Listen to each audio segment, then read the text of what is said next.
Yo, what's up guys? It's me again. Today's video, may kakabit na naman tayong accessories sa sasakyan. At kasi dumating na ang aking pinakahihintay. Ito siya. Adventure Kings awning. So, in-order ko lang to online. Ang size niya is 2 by 2.5 mm. So, maganda to. Mahaba at malapad na rin. Maganda, malaking shades na rin yung mabibigay nito sa atin kapag magka-camping or lazy days. So, ang features nito is waterproof and UPF 50+. Maganda na rin siya sa protection sa araw. And waterproof, 170 GSM, ripstop polyester. Yun, so ayun yung features niya. And yung poles niya is anodized alloy. So matibay-tibay na yun. Nung in-order ko to, meron tong kasama na bracket. So kasama na yung bracket niya nung umorder ako.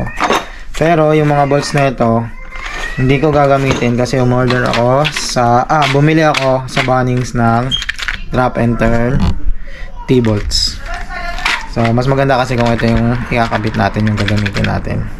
Magkakabit pala ako na ito kasi nga, so pinag-aanda na namin yung camping, yung mga lazy days. So maganda kung meron kang awning, madali na lang ilalatag yung shades mo kaysa yung sa gazebo namin kasi matagal i-assemble yung gazebo eh.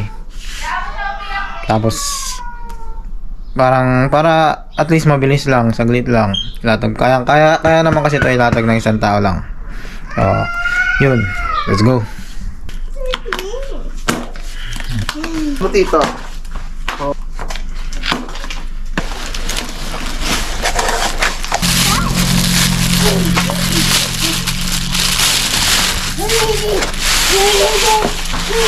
So guys, so ito na siya. Okay.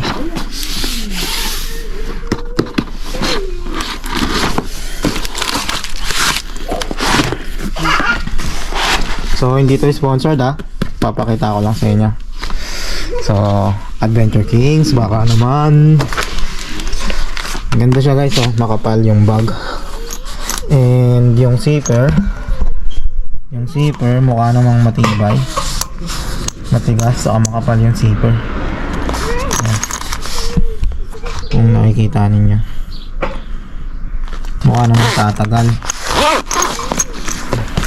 So, yun siya sa loob. Mamaya bubuksan natin para matry. So, mukhang makapal din to, mukha talagang waterproof.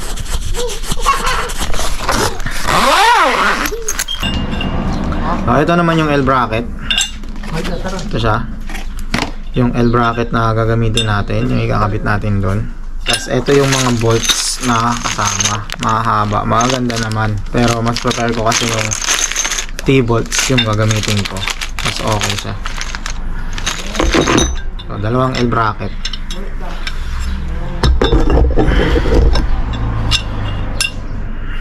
Let's go. Tara magkabit. Yo, so madali lang magkabit na ito. Papasok mo lang tong T-bolts dito sa loob ng roof rack. Then ipapwesto mo na tong bracket.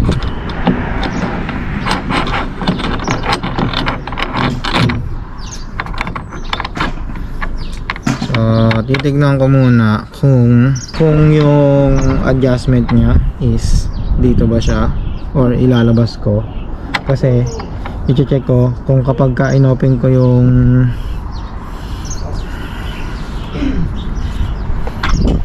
car boot,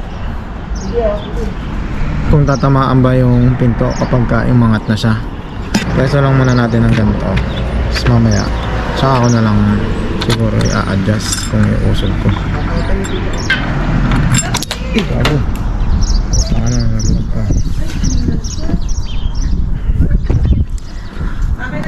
Kabit lang natin yung washer sa mga bolts.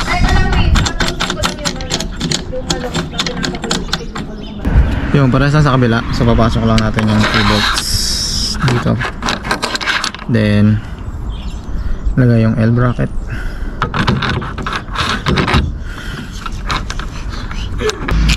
washers.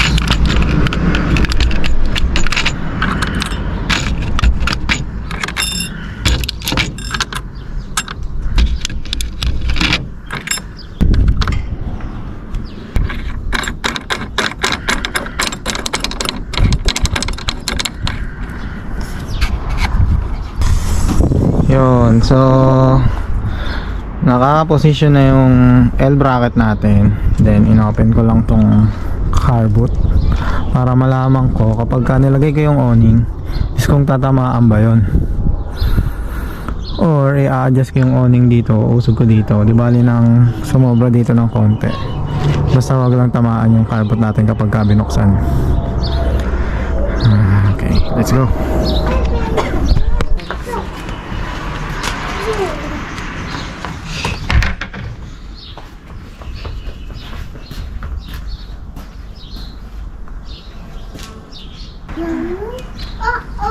Oh no, it's right there on the chair. Throw this one. Throw. Good job. Okay, so na-testing ko na, hindi naman tatamaan yung pinto sa likod kapag inangat natin. So higpitan ko na yung mga bolts na nilagay ko. Then i-attach ko na yung awning. Stones. Put it back. Okay guys, so ganito lang yan. Nalagay lang natin yung apat na screw dito, bolts. Then ipopwesto natin yan hanggang doon sa kung saan natin prefer na ikabit, doon sa bracket.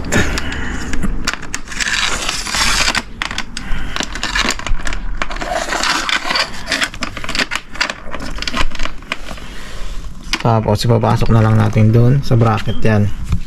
Then lalagyan natin ng nuts.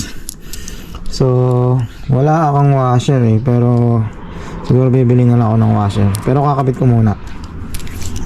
Bilang ko na lang siya ng washer. Mas maganda kasi kung mayroong washer ito eh. Alright, let's go. Test na natin. Swimming. I wanna be next.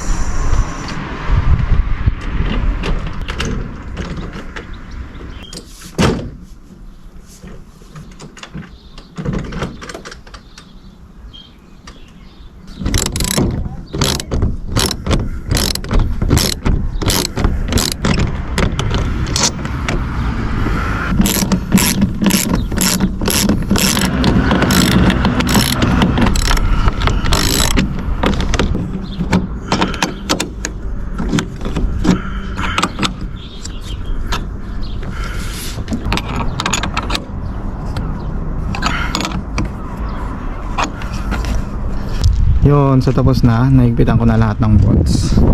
Bubuksan natin tong boot. So check natin kung tatamaan. Hindi naman. All goods. So parang gusto kong ipasok pa to ng konti doon kasi masyadong nakalabas eh. So adjust lang natin. Yun, so nakabit na natin. Naigpit na lahat ng bolts. Fix na siya. Mukha namang steady. Ito guys, so ang kapal ng bag, solid, so parang talagang mawi-withstand niya yung hangin. Sa umaarawan man siya, mukhang okay na okay. Ulan, araw. Tapos ito yung awning. Ayan, ganyan kakapal. So, try natin ibuka. Testing natin. Tingnan natin kung kaya ko siyang ilatag ng isang tao. Let's go.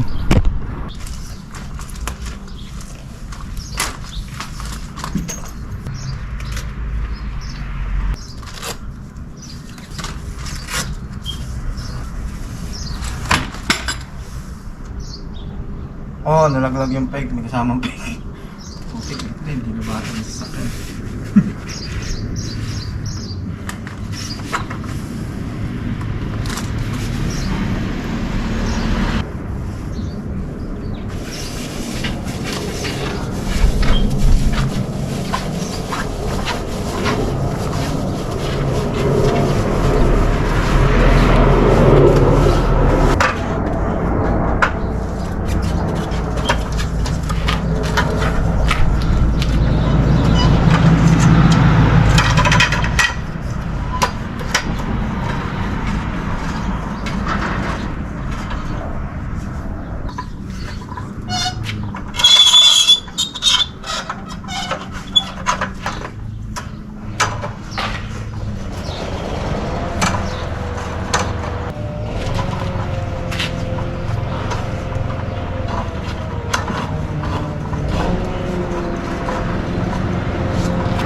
Yun, so meron siyang kasamang guy ropes,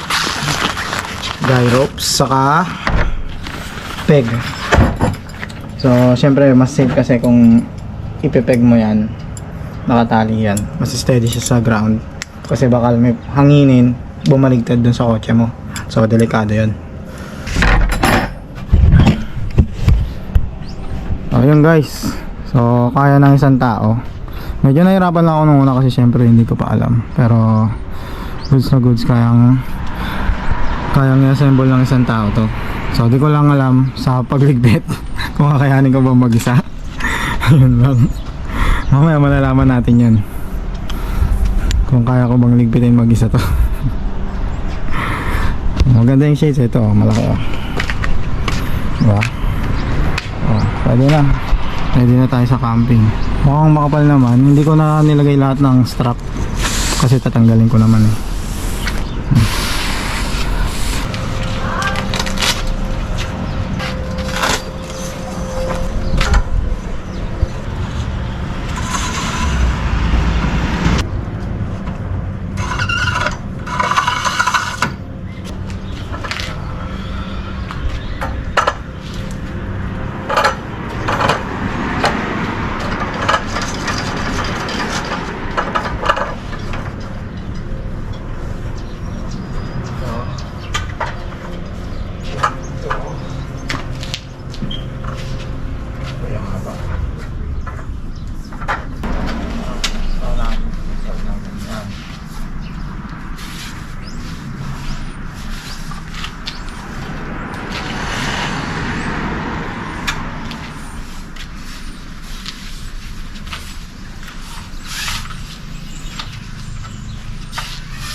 Yun, so okay na, naligpit ko na. So kaya nga siyang ilatag ng isang tao, kaya rin naman niligpit ng isang tao. Hindi ko alam kung nakita lang sa video ng buo. So nalobat kasi yung GoPro, kakapalit ko lang ng battery. So ayan, kaya naman niligpit ng isang tao, nagawa ko naman siya iligpit. Medyo mabigat nga lang, mahirap din, pero nasanay din tayo kasi first time lang naman eh. So mukha namang okay yung mga poles, yung tarps nya mukha namang makapal, saka waterproof, and okay yung shade sa araw, mukha naman. So yun lang. So testingin natin sa magandang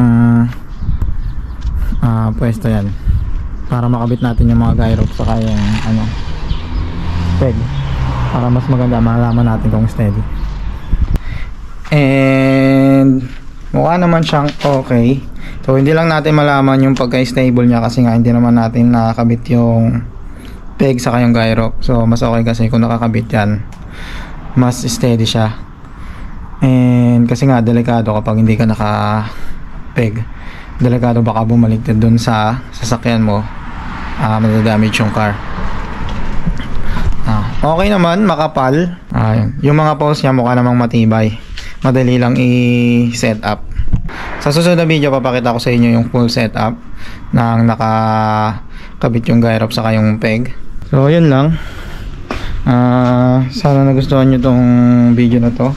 Kung nagustuhan nyo, paki-like and share and subscribe na rin kung di pa kayo nakasubscribe sa aking channel. Thank you sa panonood. See you sa susunod na video. Bye.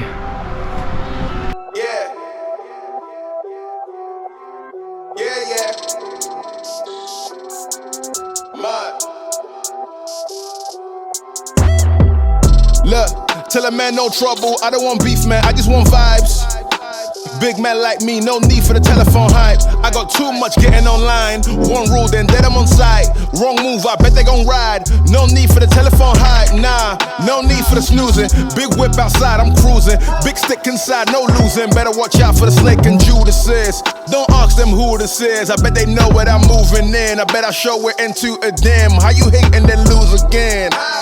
How you hating my vibes? Why you wasting my time? Getting hype on my line. Tell a man I don't want feedback, I just want relax. Brand new whip, two-tone, I need that brand new hit. You know, like lean back, brand new bits I live in. We pack, man, you never gon' like us. Get them on sight now, let them on light. That way they know I'm more righteous. Look at my life, I'm living alright. I'm nice, you know I'm alright. Cause Looking like Christ, no need for the hype or fight or telephone vipers. No need for the telephone vipers. No need for the